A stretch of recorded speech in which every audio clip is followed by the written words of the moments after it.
ذرا دیکھو کہ جنازہ پڑھ رہے ہیں، جنازہ نماز ہے یا نہیں؟ کیا اعلان کرتے ہو؟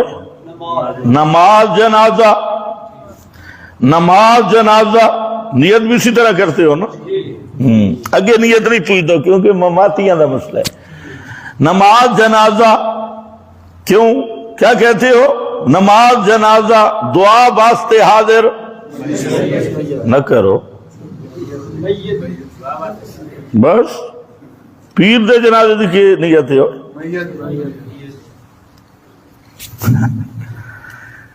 کہ مماتی بن گئے ہو۔ جنازہ پڑھا جا رہا ہے، نماز ہے، علماء سے مسئلہ پوچھ لو، کوئی نماز ایسی نہیں جو سجدے کے بغیر ہو جائے۔ سجدہ نماز میں فرض ہے، اور فرض رہ جائے تو نماز نہیں ہوتی۔ رکوع فرض ہے، رہ گیا نماز نہیں۔ واجب چھوٹ جائے تو سجدہ صاحب ہوتا ہے، لیکن افسوس ہے بے واجب فرض کا پتہ بھی ہو، اور یہ پتہ تب ہو کہ آخرت کی فکر بھی ہو۔ قیامت کے دن سب سے پہلا مباحث سے جو سوال ہوگا وہ نماز کا ہوگا۔ اس لیے یاد رکھ لو، توحیدیوں سے پہلا سوال کس کا ہوگا؟ مومن سے نماز کا سوال ہونا ہے سب سے پہلے، باقی کام بعد میں۔ لیکن اگر نماز نہیں، پتہ ہی نہیں، آج اکثر آدمیوں کو پتہ نماز میں فرائض کتنے ہیں، واجب کتنے ہیں، فرض رہ جائے تو کیا ہوتا ہے، واجب رہ جائے تو کیا ہوتا ہے، اور بڑے بڑے مسائل اور ملکی سیاست اور ووٹنگ انتخاب اس کے سارے ماہر ہیں، لیکن نماز کا کوئی پتہ نہیں، جو نماز پہلا فرض ہے مسلمان پہ، مشرک پہ نہیں ہے، مومن آدمی پہ۔ اس لیے اپنی نمازیں سیکھو، شرم مت کرو، بڑے ہو چھوٹے ہو جیسے بھی ہو، اپنی نمازوں کی اصلاح کرو۔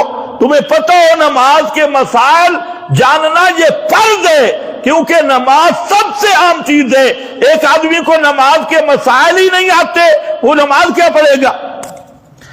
ہر ساتھی محنت کرے، نماز کا ترجمہ سیکھے اور نماز کے مسائل سیکھے کہ کون سا مسئلہ نماز کا کیسا ہے۔ تو یہ تو فرض عین ہے، یہ مولویوں کی ذمہ داری نہیں۔ قیامت کے دن مولوی ساتھ نہیں ہوگا، تم اکیلے نماز کا حساب دو گے۔ سب سے پہلا فرض ہے، اسی لیے تو فرمایا من ترک الصلاۃ متعمدا فقد کفر، جس نے جان بوجھ کے نماز چھوڑ دی فقد کفر، اس نے کفر کیا ہے۔ قد کفر معمولی مسئلہ نہیں۔ اس لیے اپنے گھروں کی حفاظت کرو، گھروں میں جو نماز نہیں پڑھتے ان کو نمازی بناؤ۔ نماز میں کوئی رعایت نہیں، کسی قسم کی رعایت نہیں۔ آج یہ سارے انگریزی تہذیب کے مارے ہوئے مسلمان یہ نماز کو بھی معمولی سمجھتی ہے کہ نماز ہے ہی کوئی نہ، مسجد خالی۔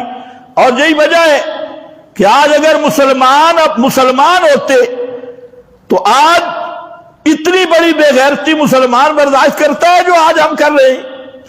آج تمہاری مسجد اقصی کے اندر یہودی اپنا عبادت خانہ بنا رہے، مسجد اقصی کے اندر 57 اسلامی ملک ہے، کسی میں غیرت نہیں، جرت نہیں، اور اس لیے نہیں کہ ایمان نہیں، ایٹم ہے پر ایمان نہیں ہے۔ ایمان نہ ہو تو ایٹم کیا کرے گا؟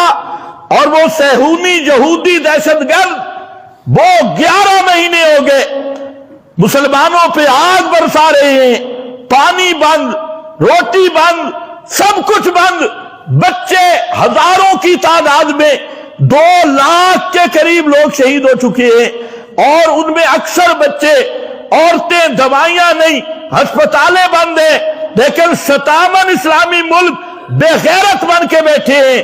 یہ اپنی اپنی کرسیوں کے لالچ میں اپنی اپنی سیاسی پارٹیوں کو سنبھال رہے ہیں، اور اپنے ان کے جھگڑے نہیں ختم ہو رہے، یہ فلانی سیاسی پارٹی ہے، یہ فلانی سیاسی پارٹی ہے، اور ایٹم کی حفاظت ہم کر رہے ہیں، اس ایٹم کو کرنا کیا ہے بھائی؟ جو نہ کسی مسلمان کی حفاظت کر سکے اور نہ اپنے ملک کی حفاظت کر سکے۔ یہی تو اس انگریز بے ایمان کی یہی تو چال تھی کہ تمہیں تقسیم کرے، علاقہ خطوں میں تقسیم کرے، سیاست میں تقسیم کرے۔ یہ جمہوریت کیا ہے؟ جمہوریت اسی لعنت کا نام ہے کہ مسلمانوں کو ٹکڑوں میں تقسیم کرو اور پارٹیوں میں تقسیم کرو، اور جب مسلمان تقسیم ہو جائیں گے، کوئی نون لیگ ہوگا، کوئی پیپلز پارٹی ہوگی، کوئی پی ٹی آئی ہوگی، کوئی جمعیت ہوگی، کوئی جماعت اسلامی غیر اسلامی ہوگی، کوئی اور ہوگا، یہ سارے بدماشوں کی جماعتیں یہ ٹکڑوں میں کر دو، یہ آپس میں دھرنے دیں گے، آپس میں لڑیں گے اور آپس میں ہاتھا پائی کریں گے، اور مسلمانوں پہ جو ظلم ہوگا اس کی طرف ان کی توجہ ہی نہیں ہوگی۔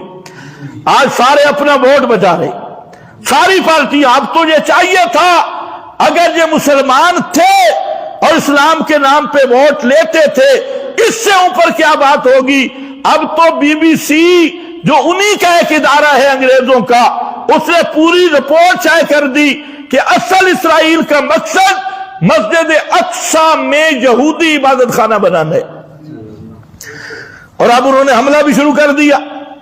لیکن مسلمان ہیں، یہ ہم امن پسند ہیں، یہ دھمکیاں دے رہے ہیں، یہ امن پسند نہیں، یہ بے غیرتی پسند ہے، یہ دشوسیت پسند ہے کہ جب مساجد اور حرمین قبلہ اول کو مسمار کیا جا رہا ہے تو یہ کیا درس دے رہے ہیں؟ ہم امن پسند ہیں، یہ مذاکرات کر رہے ہیں۔ اور دنیا کا سب سے بڑا منافق اور دنیا کا سب سے بڑا زندیق ملک ایران، ایرانیوں سے بڑا غدار کائنات میں کوئی نہیں۔ 11 مہینے ہو گئے اور جی ہم نے سرخ جھنڈا لہرا دیا، ہم نے فلانا جھنڈا لہرا دیا، ہم کل 48 گھنٹوں میں حملہ کرنے والے ہیں، 24 گھنٹوں میں حملہ کرنے والے ہیں، فلاں کرنے والے ہیں، لیکن وہ بے غیرت جان بوجھ کے پرانی منافقت کو وہ پالتے ہوئے صرف امریکہ اور ان کو اکسا رہا ہے کہ تم ان کو مارو، ہم تمہیں دھمکیاں دیں، اور وہ دھمکیاں اب چھوٹے گا ایران بھی نہیں۔ اچھا، حیرانگی کی بات یہ ہے، آپ نے بھی دیکھا ہوگا خبروں میں، ادھر ایران یہ دھمکی دیتا ہے کہ ہم اسرائیل پہ حملہ کرنے والے ہیں، ساتھ پاکستان کو دھمکی دیتا ہے۔ اس ربط مجھے نہیں سمجھ آیا کہ حملہ ادھر کرنا ہوتا ہے، دھمکی پاکستان کو ملتی ہے، جھگڑا اسرائیل کے ساتھ ہے اور لڑائی پاکستان کے ساتھ ہے۔ اب پھر ایران نے پاکستان کو دھمکی دی اور میں یہ کروں گا وہ کروں گا۔ بغیرت 11 مہینے ہو گئے، تم یہی ہر روز میڈیا پہ آ رہا ہے جی کل حملہ، پرسوں حملہ۔ میں نے کہا یہ حملہ کیسے کرے گا؟ وہ بھی یہودی، یہ بھی یہودی، یہ ذرا جدت والے ہیں، وہ پرانے ہیں۔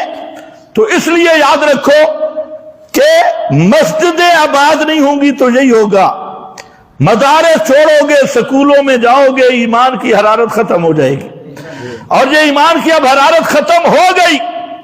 یہ مسلمان ہیں،